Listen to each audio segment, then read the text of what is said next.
Hi, welcome to Barvotti's 59th live screening of Tools for Creatives.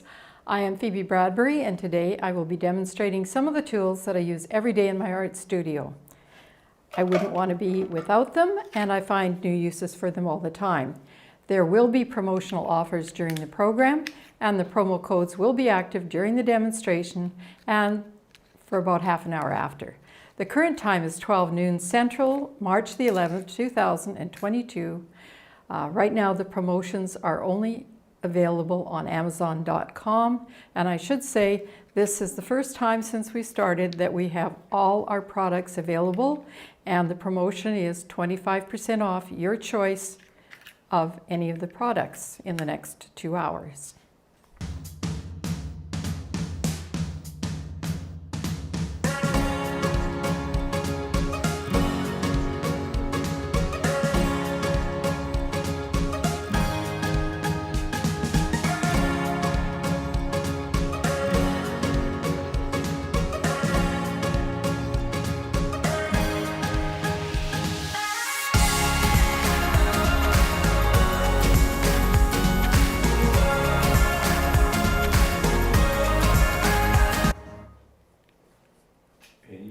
Okay, so this is the scene you just saw coming in with something that was painted like this on freezer paper very quickly, and I don't think we have a video of this one, have we? I sort of missed doing that. Okay, but I want to show you.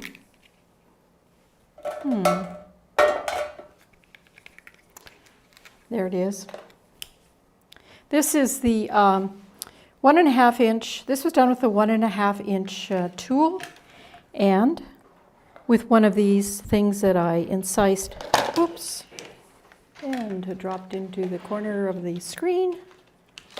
One of these tools here, oops, trying to get myself set up with my, there we go, let's see, zoom a little bit. Okay, so this is the, putting it in front of the other thing. This is the other tool that was used to make this. And this is just a very quick, playful thing that I did. One day we're using paint spray, which is an artist's paint. These are some of the other tools I made. And I'm just going to set them aside here so they don't fall in. And today I'm going to demonstrate a lot of our tools, maybe not all of them, but I'm going to try to do it while I'm actually using them rather than going over them each one by one. And I will be saying things like, oh, this is a high quality silicone, and it's got a very straight blade, that sort of thing, and it's got, these tools have holes at the end that I really like and allow them to hang them on hooks in my studio, so I don't have to worry about paint dribbling all over the place, or I can keep the clean ones out of the way, and I will demonstrate cleaning them and that sort of thing. So I'm going to just go ahead and start and see how it works. This is something we're playing with now, and so this is a butcher paper here. It's actually a freezer paper, and it's got a plastic on one side and paper on the other, and the reason I use it is because it's a very quick way to demonstrate all the marks you can make with these when you're painting on like archival surfaces and things like that. So let's just start with, oh, I I've got to make sure I get it right in the right spot, because otherwise it just looks silly because it's not on the screen or something like that. Oops, I didn't even mean to drip those drips there, but they are there, so that's okay. That's Payne's Gray. That's almost always an artist's black. I'm hoping I can do this so that it turns out worthwhile of an entrance thing or something. So what I've got here is I've got a teal blue. It's not really teal, it's a blue-green, and it's opaque, and this is a transparent phthalo blue. So we'll just see how this goes, and I don't expect it to take too long. And I'm going to use different sizes. If I'm constantly talking about the sizes and stuff like that, then I start to think too much. So I'm going to try and just do it. So 1 inch, and here's a toothy 2 inch. So I've taken some teeth out of it, and I'll explain that later. And maybe I will use some of these. So let's just see. And so the 1 inch. Let's just play with this. I do want to keep some of the colors separate. So actually that's quite a lot of fun already. And good. Okay. Sometimes what I do is I just mix all the colors together, and then it's sort of like a funny gray color. And it's partly to do with my frame of mind when I'm starting here, which depending on how things have gone up until showtime, can be anywhere. So today was a pretty good day. It's a pretty good day. So there's another few things there. Let's just start moving. 1, 2, 3. So that's a 2.5 inch. And I'm just going through here and making marks that I have learned to make because I'm handling these every day on the show. So, oh, it's just going off, isn't it? It's just a little bit off. I can't, can I bring it down? Yep, I can bring it down just a bit. So you can obviously make very, I'm going to stop talking about marks and just do it. That's a circle. Obviously you can make circle marks. This is how I clean them. I just have damp cloths available, a pail full of them, and I just clean as I go, so then I don't have to worry about contaminating paint colors and stuff like that.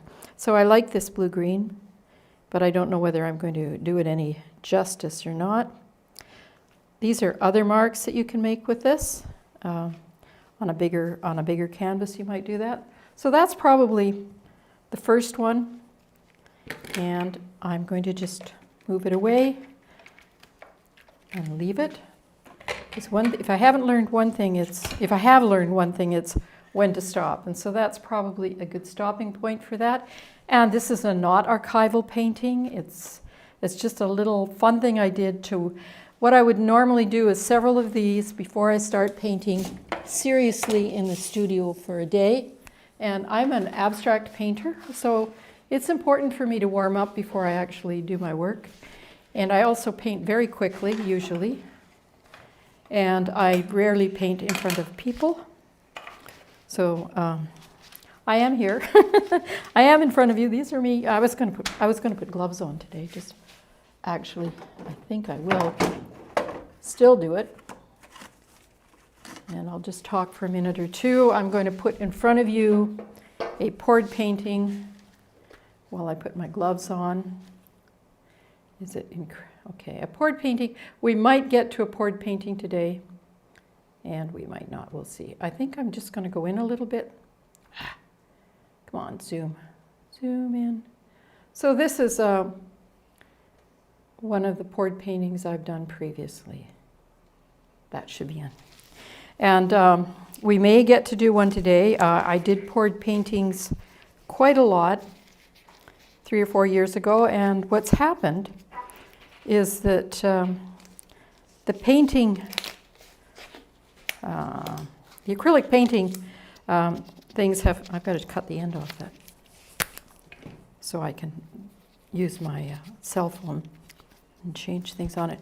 But they've come out with things like pouring mediums and all that sort of stuff. And I've been trying to get back to the way I did poured paintings. And that was before all of this fancy stuff.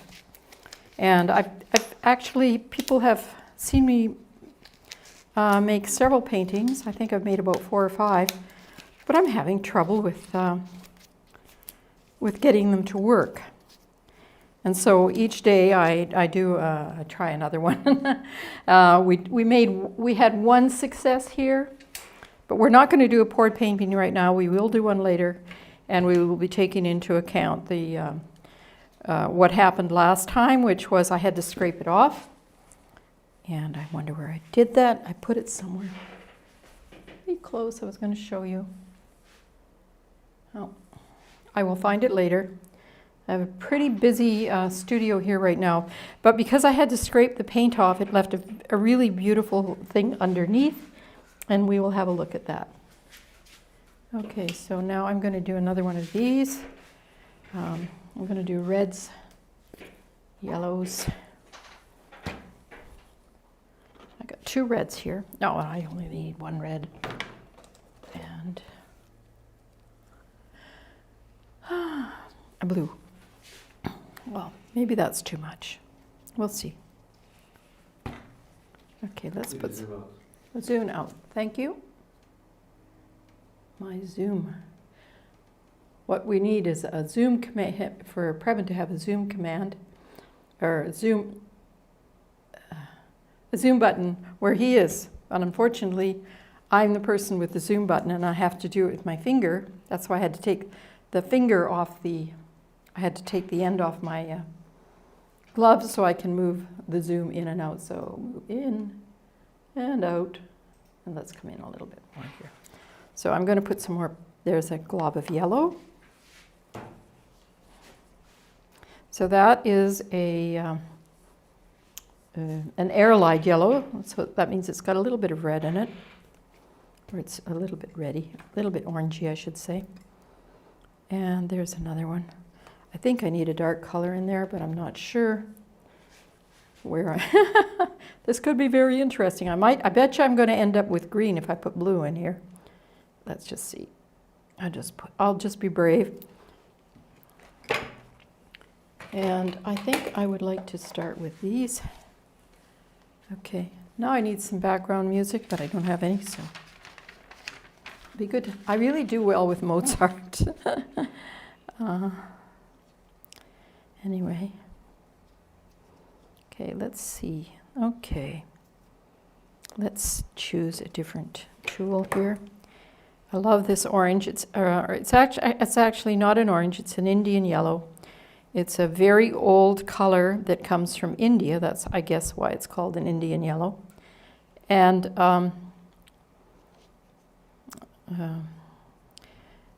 it's not made anymore because it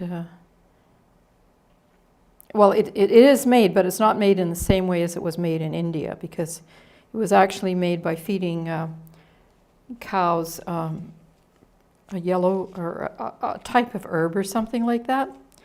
And that's not looking too bad. This is rather thick here, but that doesn't. I am not required to keep the paint thin. Okay. Do I like that? No. So I'm just playing with different kinds of marks I can make here. It could become very complex. What I would really like is not for them to all meld together, and which is something that's happened quite a bit here. Okay. So you can see that I am laying down paint. So lay down, lay down, lay down. And then I can scrape out paint. And I can do it, remove and add and all that sort of thing on this. I'm going a little slower than I usually go. I usually like to try to go faster than I can think so that my hands are almost doing the painting, not my brain. But so I think my hands actually do a better job. So that's interesting. So let's just see if I can recover some of this. No. Let's take some of this paint off this brush. Take some of this nice, lovely yellow stuff here.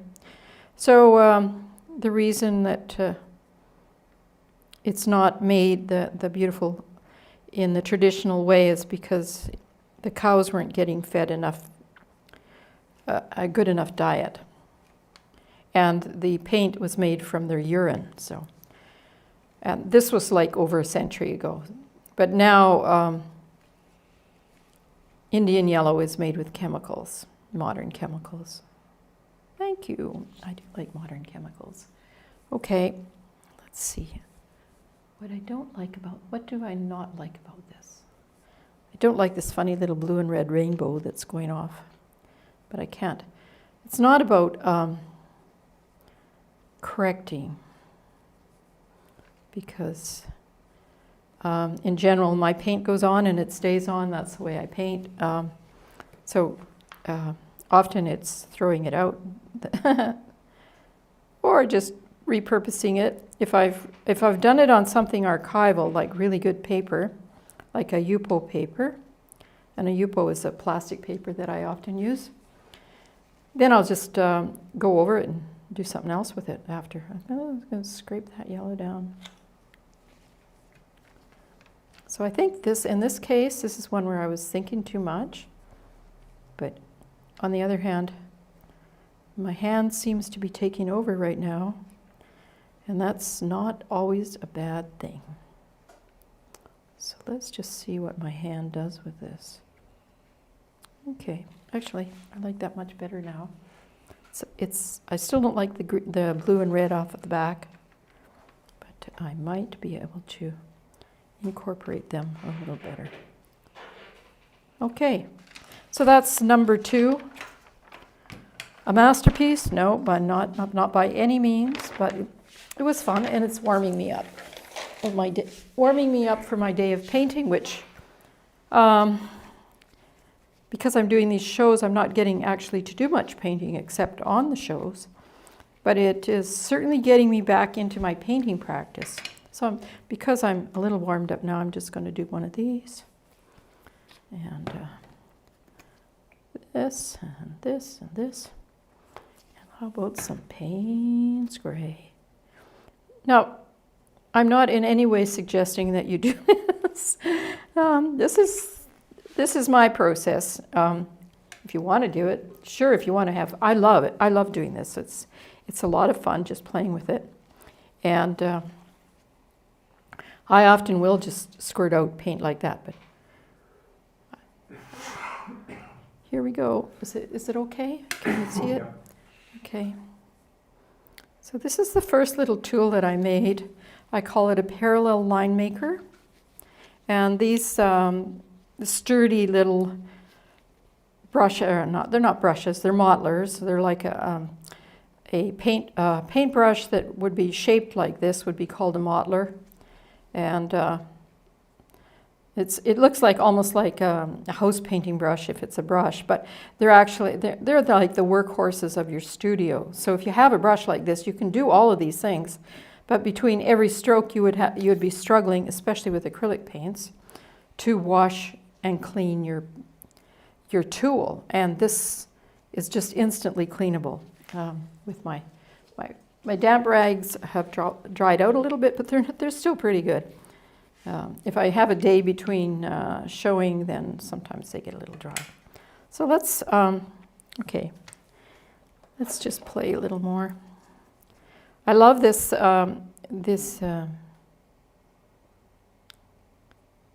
Payne's Gray. It's very dark,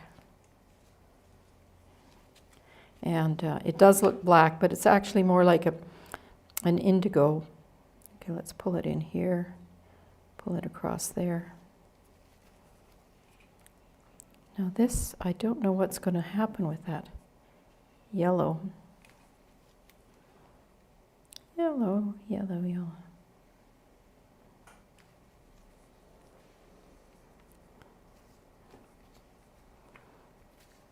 So there I'm starting in with my parallel lines.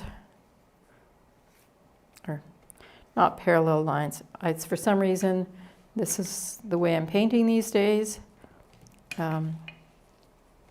It might sound to you like, listening to me, that I don't really have a lot of choice about the way I paint.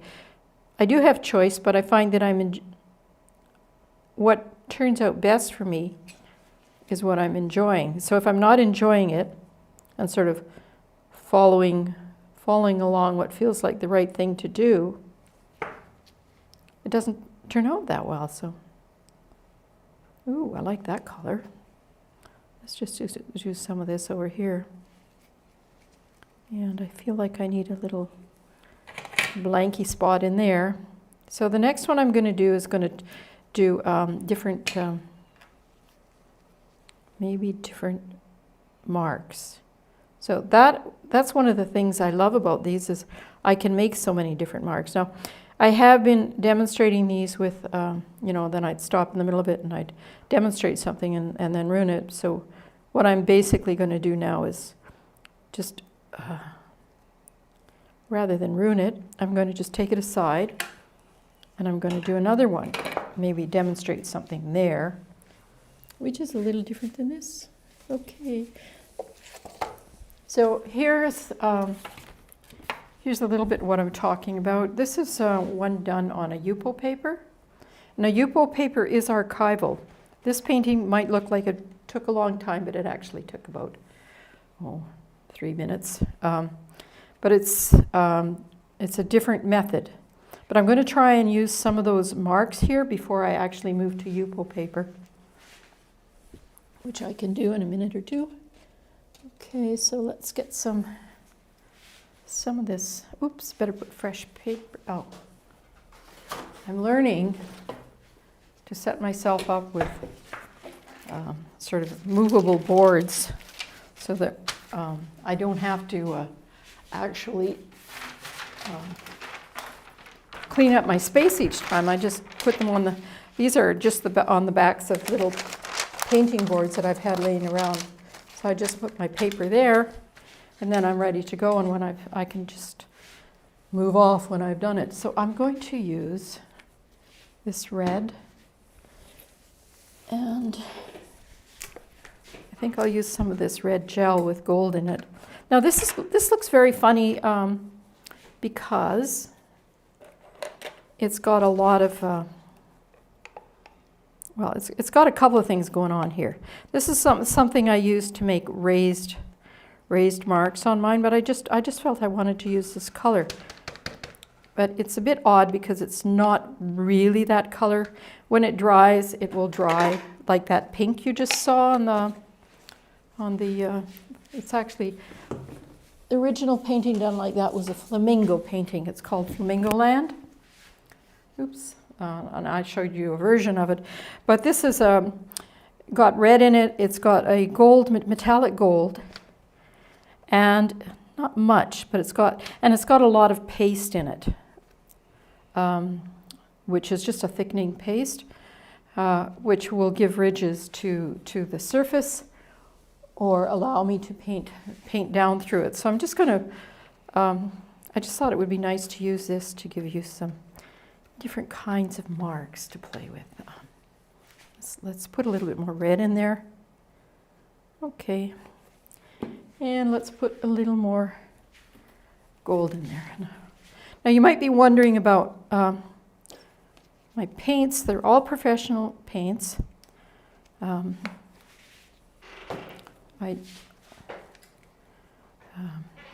Professional artist paints, I mean. And I'm just going to, I added the extra paint because though I like the gel, it's a bit too pale looking when I'm doing this. And so, okay, let's use, instead of this little teeny brush, I'm going to use a much bigger one. I'm going to clean it off though, because I've got lots to do today and I have to have clean tools. So, and this is the time because I'm doing this kind of work, this is probably the first time in my studio where I've made an effort to clean as I go. And that's partly because the show is going to last an hour and my clean tools, I run out of my clean tools before the hour, so I have to clean as I go. And it is actually much easier to clean as I go And it's extremely easy with these tools. As you can see, I just took some stuff off that. Am I right in the middle? Can I go up a little bit? Okay, now I've just used the biggest tool to spread this out. And because I'm here, I'm just going to show you some of the neat marks I can make with it. So, I can go like that, okay, and so on and so forth. But I'm going to also do some of those flamingo marks, or the flamingo movements of those other ones. What am I doing for time? Oh, okay, not too bad. I don't want to run out of time, but the other thing I might, you saw a whole bunch of tools on there, and we're really so far only talking about the mottlers. And there are the shapers, but I'm not going to do the shapers yet. Okay, let's see. So we haven't had a lot of the shapers for the show, and this is almost our 60th show. Monday is our 60th show, and we just got a lot of the shapers in just this week. So here we go. Here we go. So I don't know whether it's going to be beautiful this time, but the mark that I like so much in those flamingo pictures is this one, and it's either this size, and it's playing with the brush, twisting it at certain points, or playing with the mottler, I should say, and twisting it at certain points to get sort of a very nice, a very messy. Sorry. When I have to perform, I can't. Let's see if I can do a bit better job. I think I'll choose one that's a little shorter, a little narrower. So I was playing with the 2-inch. I'm going to do the 1.5 inch, the 1.5 inch. So with this type of thing, if I'm doing it on Yupo paper, I like to start off the paper and go like that. So that's kind of fun. And then you can do it again. And then you can do it again. And so what I end up with, my painting is actually in this area here.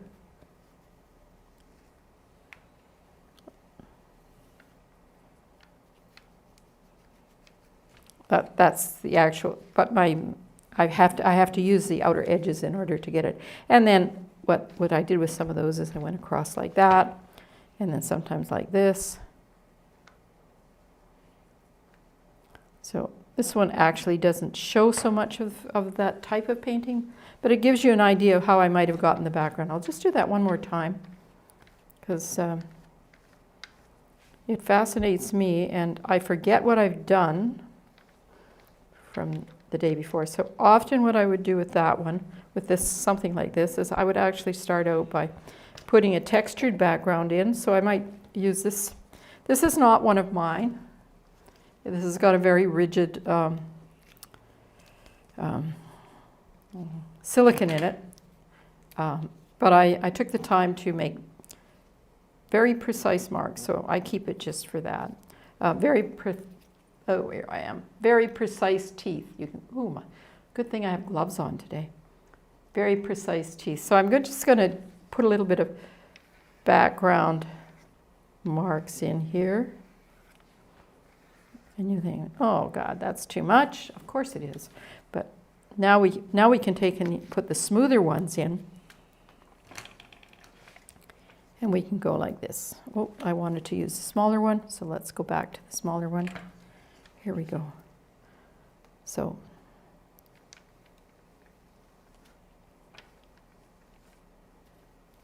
you can see now it's got that really nice spaghetti background, I guess you could call it. So that puts this right on the surface, and then by putting these strokes right through, then I've got a 3D type of picture.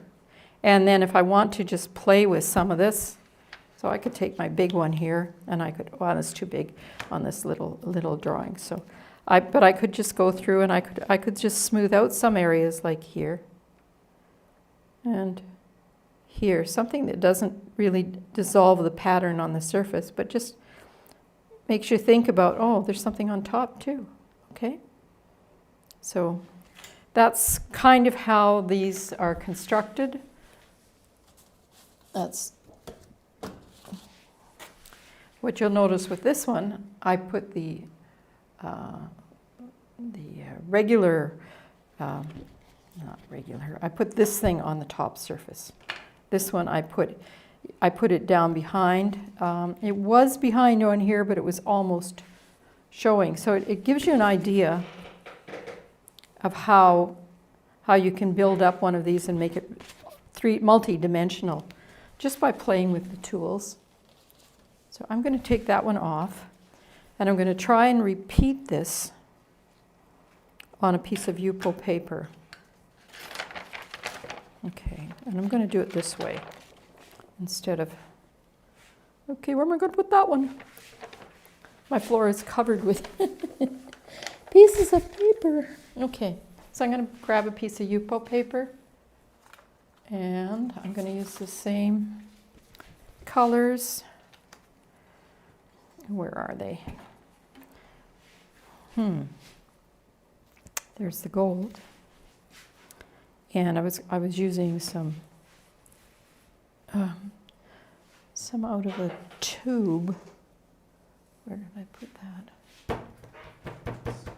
In the rack over there. In the what? To the right. Oh, thank you, Preben. He noticed where I put it. I put it on a shelf nearby. So here we're going to have a little bit of gop there. So these are actually more two-dimensional paintings because there's quite a, this gel lifts it off, quite a bit off the surface, as much as, depending, it can start out as 1/4 of an inch, but sometimes it's even more, or even, it's usually goes down a little bit. I'm just adding a little bit of gold there, and a little bit more red. So let's just see.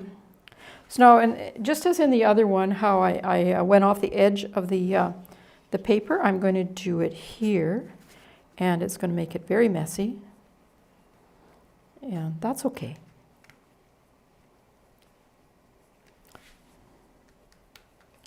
So I'm just going to spread, I'm going to use my nice big one, oops, nice and clean big one to spread it, okay. Now I could use any one to spread it. It doesn't have to be the big one.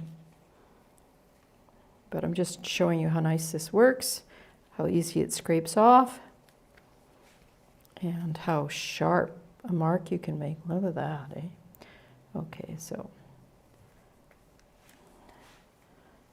I've had the fun of playing with this 3 times a week for an hour. And now I'm very anxious to get back into a real studio with a real easel, which I'm having built for me right now by a carpenter. I don't know whether you call him a carpenter, he's a woodworker in the Yucatan Peninsula. And he's using the woods that he normally uses. No, they're not exotic to him, but they're exotic to me. So they're tropical hardwoods. And he's making it according to my plan and design. It's going to be it's going to be made so that I can lift, that I use weights, counterweights to lift my paintings up and down. So it's actually designed for very large paintings. So because of getting involved in doing all of this demoing of our products, which I use all the time, I'm going to be starting painting on a large scale again, and I'm very, very excited about it. And let's put these down here. So let's start. So from what I looked at last time, I thought I really liked that idea of the background having these marks like this. It doesn't have to look like swan's necks. It's just more or less to give texture to the background. And then we have enough fluidity. The paint is thick enough that now if I go over it with another brush, I can So that's the spaghetti mark. Okay, now let's take, which one was this? Was this the size I was using? Was it 1.5? Top shelf. I think it was, this is 1.5, that's 2 inches, isn't it? Is that 2 inches?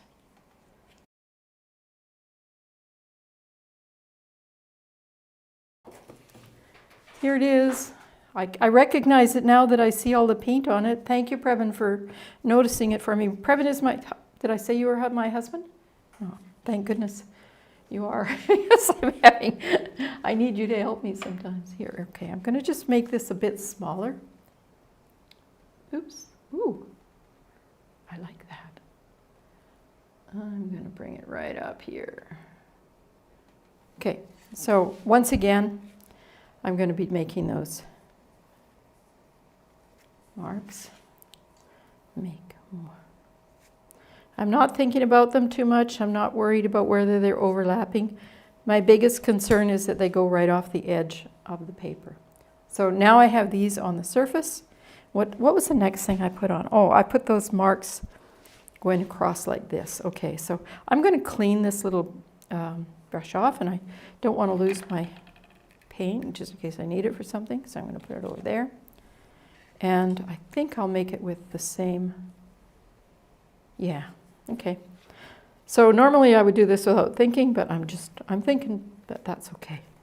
So that's that area. And what did I go through? And I took something like this. Was it this size? Yeah, it could have been this one. And I just went over it and smoothed some areas out so they're not, maybe I should use the 1 inch for that. Just so they're not the same size all over. Oop, that's too much. That's too much.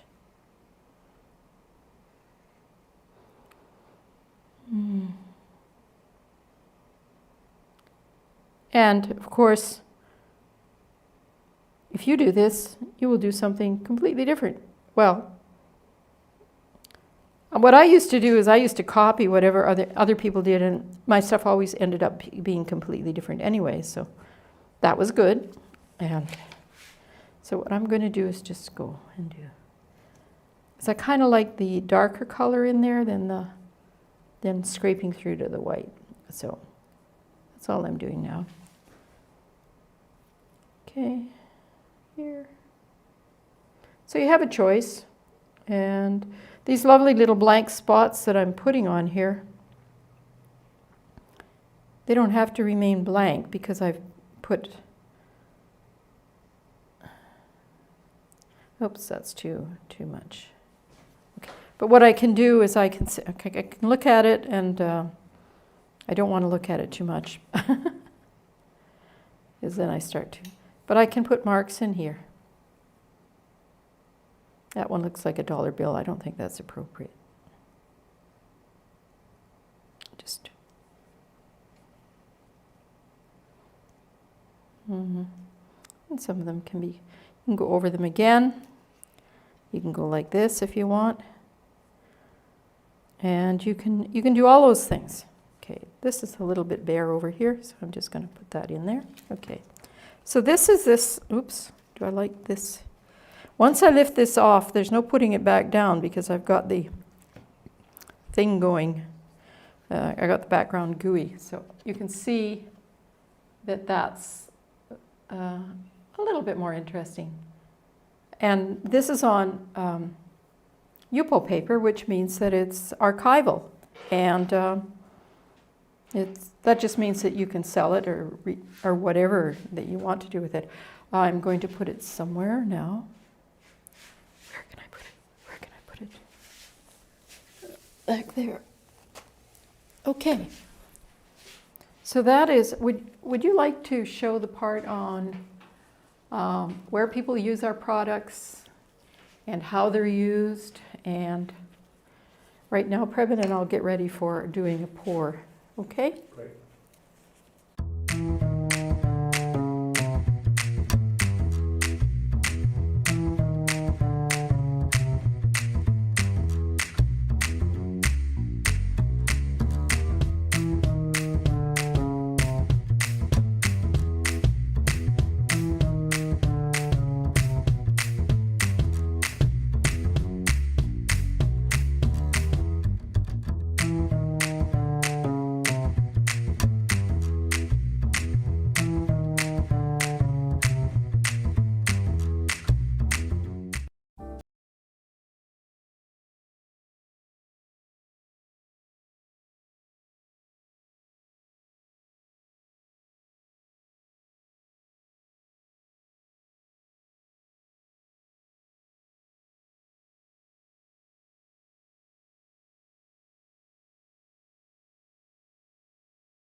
Are we back? Okay, can we go to this picture here? Yeah. Okay. Let me see. Yeah. Okay, I'm just checking to see if I'm showing up on the monitor, which is a ridiculous thing to do. So this is a poured painting, and it was a rather complex one I made a few years ago, and at that point I knew how to mix it and all that sort of thing, and I had all the stuff, and I haven't done it. I think 2018, I actually had a little show in Merida in the Yucatan, and then because I didn't have enough space, I stopped doing it. And I'd like to be able to get back to this, and I've been attempting it, and I'm here and mixing according to the way I did it at that point. But now there are so many new things on the market, like pouring medium and things like that, which I think probably make it easier, but also they make it different for me. And when I look it up on the internet how people are doing it, it's like, oh, do you do that? So we're going to do another attempt today. I think anybody that watched me on, what was it, Wednesday? I actually had to scrape the surface off the painting. I've misplaced it, but it has a beautiful wooden imprint on the back of it. I was going to show, and I'll show somebody. I am going to reuse the back of it, and I've ended up shellacking what was underneath it.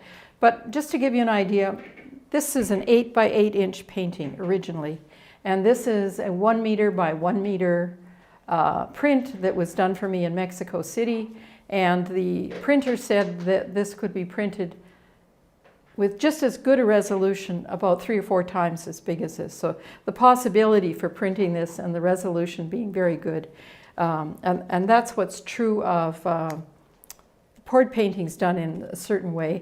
And I believe that the reason that is because the resolution is caused by different colors having different specific gravity. So it's a molecular,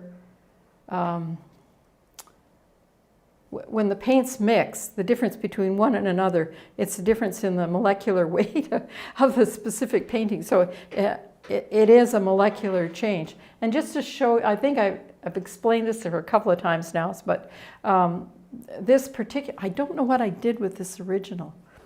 I think I might have given it as a gift. If you're one of the persons if you're the person that I gave it to, I'd like to know where it is. But I do have it in an extreme resolution because I have a really good scanner. But just to show you one of the things that has appeared, when I put it on the wall, I just sort of ignore it most of the time. It's kind of like, it's based on the Chicxulub crater hitting the earth and all the fire and things that happened and the end of the dinosaurs. That's what I was thinking about when I was doing it. But the actual fact is when I look at it, I see all these little devil type things. So there's one there with his eyes going up there. And here's 1, 2 eyes here and nose going there. And there's a funny little laughing one right here. Now they might not be devils, but they appear, oops, there's one there. So, and I can sit and look at this silly thing, and it's not a silly thing. Oh, there's a scary one there. But that's what I see now. And I enjoy it because I'm amazed that all that complexity can be caused. And this was all done on a 1 inch piece. So we're just going to play with this again, and we're going to try something a little bit different. I'm prepared to do it with a little bit different setup here, and I will talk to you about it as we go through it. So here's the setup. This is where we're going to pour the paint. I have got here what's it called? A gesso board? Is that what it's called, Preben? I forget. It's something I purchased because it was supposed to be very smooth. It's a little artist gesso board. I think it's designed actually for this type of thing, for very small paintings. I was quite disappointed because I ordered it from Amazon. I get a lot of things from Amazon because there was a chip off the corner. And if there's anything that you want when you buy something like this, is you want the surface to be perfect. But it's perfect for what we're going to try today. I've got these little cups attached to the back of it, but it's just a hard board. And it's got a very nice gesso, very smooth gesso cover. And so one of the things that I've learned since my last experiment where I painted on board, and I will show you that. Oops. I probably walked out there with it and left it there. This is what I poured on last time, and it's a very nice, it's a perfect surface, except for one thing. I should have put a gesso surface on it, and I did not. So that's why, that's one of the reasons why it failed. And another reason is I tend to use white paint as my pouring medium, and that's not necessary. So I'm going to be using a type of pouring medium today. The way it's just good pouring mediums, I think there's one company that puts out pouring mediums. I can't remember the name. Liquitex puts out a very nice pouring medium, but I don't have that, but I have something very similar. And it's a clear medium, which is a little bit thick, and I can pour. So we're going to work with that. I'm not working with the beautiful colors that I worked with last time, which were, okay, what were they? They were golden colors, because I wanted to use a little bit more paint and go after it a little differently. So I've used my own paints, but instead of just pouring my paints into, see, this is the pouring medium, and you need about half a cup. Or for these, like, there's a place online, and I will bring this to you, but there's a place where you can go and they'll tell you put in the size of your board, and they'll tell you how much fluid you should make to cover that board, and a little bit extra because you want it to go over the sides. This one doesn't have sides, it's just a very little flat skinny board, but Adjust the zoom a little bit. adjust the zoom. Okay. Thank you. Yeah, okay. Oops, sorry. Okay, is that better? So I got my little sticks here. That's my paint all mixed up. So instead of a very small amount of paint, I've mixed it with this pouring medium quite a bit. And I've, oops, lovely, but that's okay. I'm just going to pour all of them in there and see what happens. And we'll do a pour just like we did before. We'll see what happens. And this is the medium. The thing about pouring medium, this stuff, is that it'll dry crystal clear. So that's a little different from last time. And what I hope to end up with at the end of this set of experiments is, and these are available online, so you don't have to wait for me, but sort of a no-fail way to do this.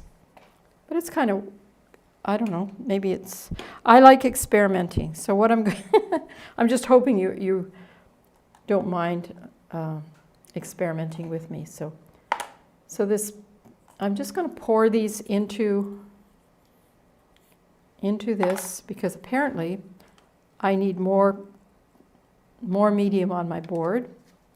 Now, nobody has contacted me, at least not to my knowledge, and told me what I have to do. Nobody who's watching. So, but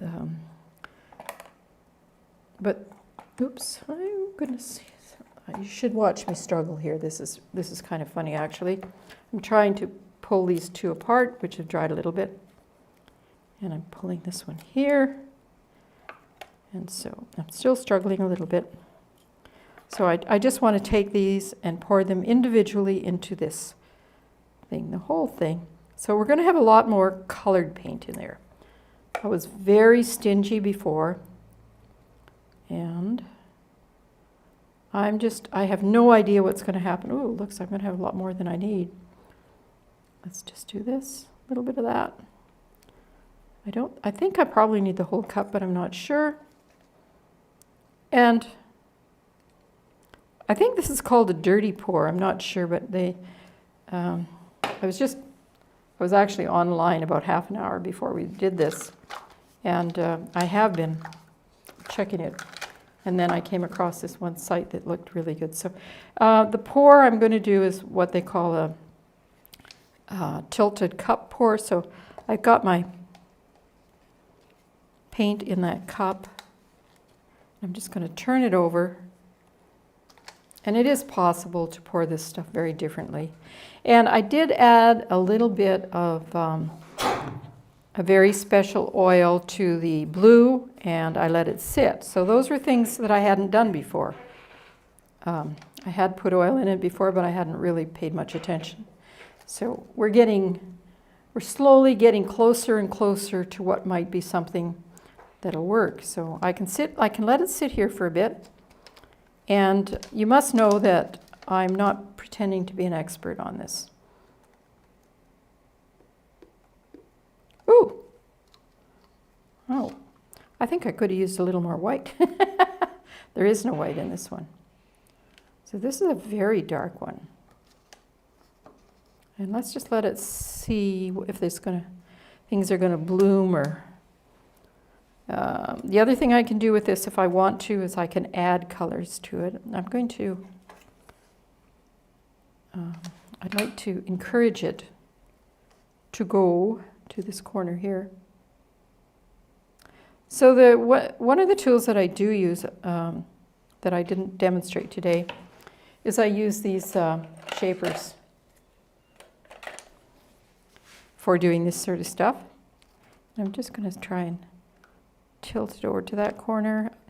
When I do this, I don't really want to do it very harshly. I want to do it very slowly because if you start tilting quickly, you get a lot of sharp lines when probably what you would like, what I will like, I don't know what you would like, but what I like is gentle sweeping lines that look like something like a puddle that I might have played with when I was a child or something like that. And one of the things last time, which is an absolute no-no, and which is the reason why I had to discard it, was I thought it'd be wise to spray a little bit of water in the corners. And one thing you do not add to a pour, what destroys a pour right away and destroys the integrity of the paint, is water. So that little soft little spray went right across the whole surface and destroyed it. I may not seem too worried about it. I'm not terribly, but I think I put it in one of these things here to show. Nope. I'd like to show it because, it's funny. So this is actually looking pretty good.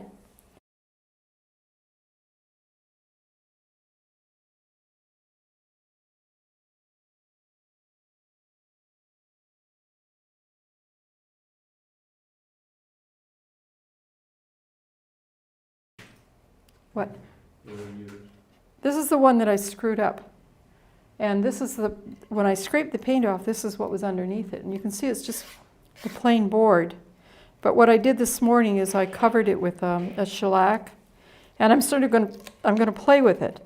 But obviously, the surface was terrible after I poured that water on it. So this one looks right. It's very dark for the kind of things that I used to do. But then I always had a fair amount of white in mine. But when I'm looking at this, it's like it's settled.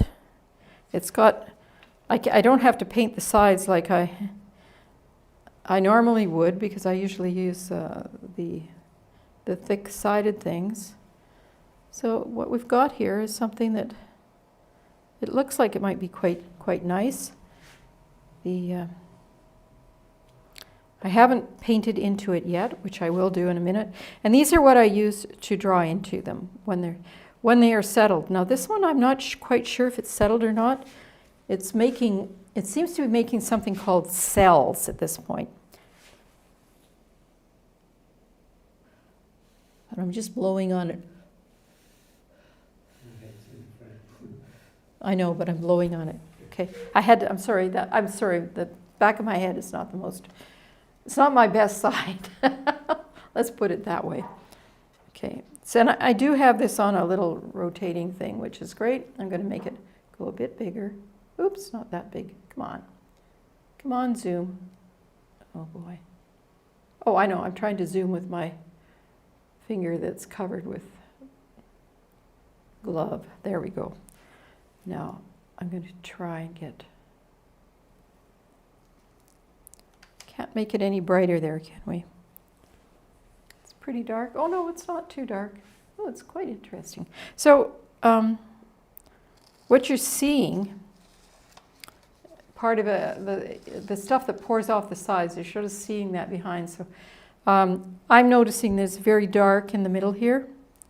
And I'm not sure if it's still pouring off the sides or not. I think it's stopped.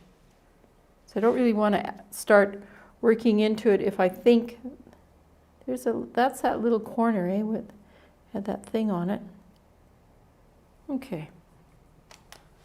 So what I'd like to do is bring some of these marks in. So I'm going to stick it in here. It's a thin, I'm going to use this one, I think. It's a little thinner. And I'm just going to go right like this. Okay? I'm going to do it now. Okay. That's because I want these colors to get in there. Oops. See how fluid that is? And I don't want to lose them. So that gives me some brightness there. Here, maybe some from there. I also like the red up here.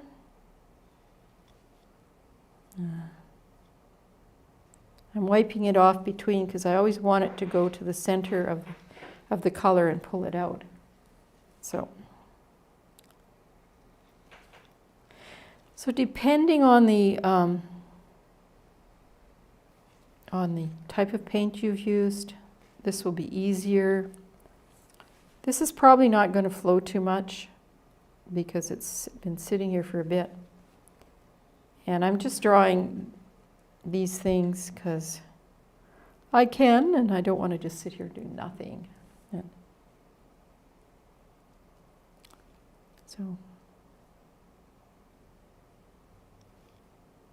so the other thing you can do is if you find an area which you'd really like to bring over a bit more, I'm not sure whether this is going to work or not, but I'm going to just bring it over. Because it's so damp right now, it should. Let's see.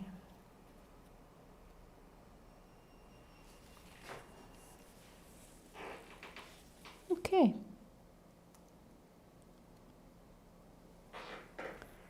I'm going to let this dry just the way it is right now.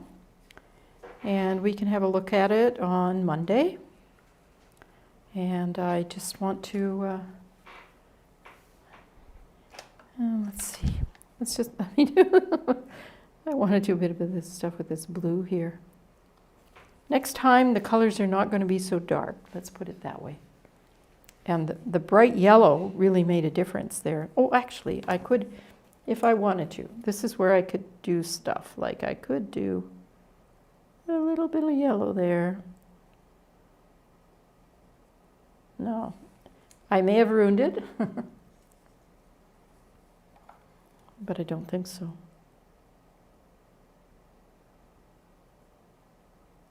So I thought it was just too dark. And where's this? And there's none of this in here.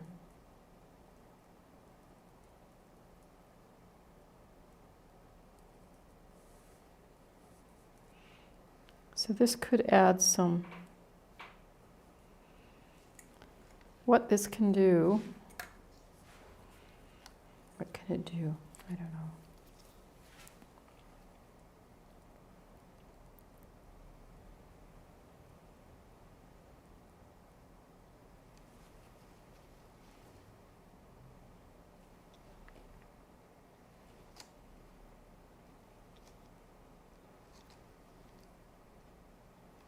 It was busy before, but it was all busy dark. Now it's busy light and dark.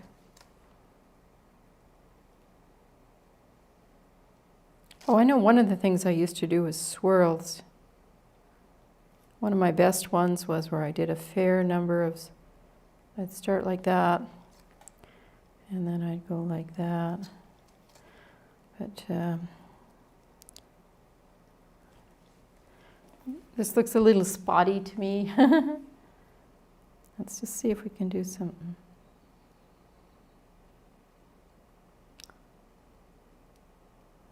see.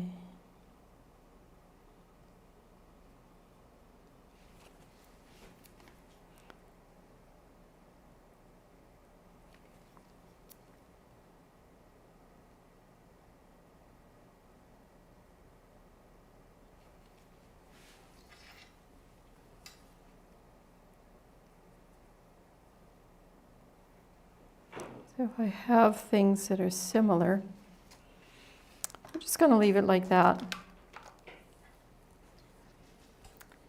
Okay, so can I say thank you and stuff like that right now? Oh, one of the things that we were thinking of doing, and we would, oops, yeah, leave a cloth hanging in it. That's great, Phoebe. Okay, I want to say we are considering changing our times. We are considering changing our times because right now we're showing at noon on Central, which means that everybody across Canada and the United States gets this at different times. But we were thinking that maybe we would try other times, like, for example, a morning show, an evening show, and a weekend show. So we're really asking you to let us know in the chat when would be a time that you would enjoy watching this if this is not the best time. We're going to not do this immediately. It'll be in the future, and it's purely to provide the service to our customers so that they can get a live response to any of their questions about our tools at least once a week. And we thought if we increase the variety of times that we are available, then that would be a better service than to just have it at one time during the day. So we're very interested in your feedback, and we would love to hear your questions and comments about our experiments. Okay, so I'm going to go to my little thing I say at the end, which is thank you for joining us today. You can find us here every Monday, Wednesday, and Friday at noon Central. And if that changes, we will certainly let everybody know to do a demonstration and answer your questions. By the way, you can see us on Amazon Live, you can see us on Facebook, and you can see us on YouTube. So we are streaming in several different places. I'm looking forward to seeing you on Monday. That will be our 60th show.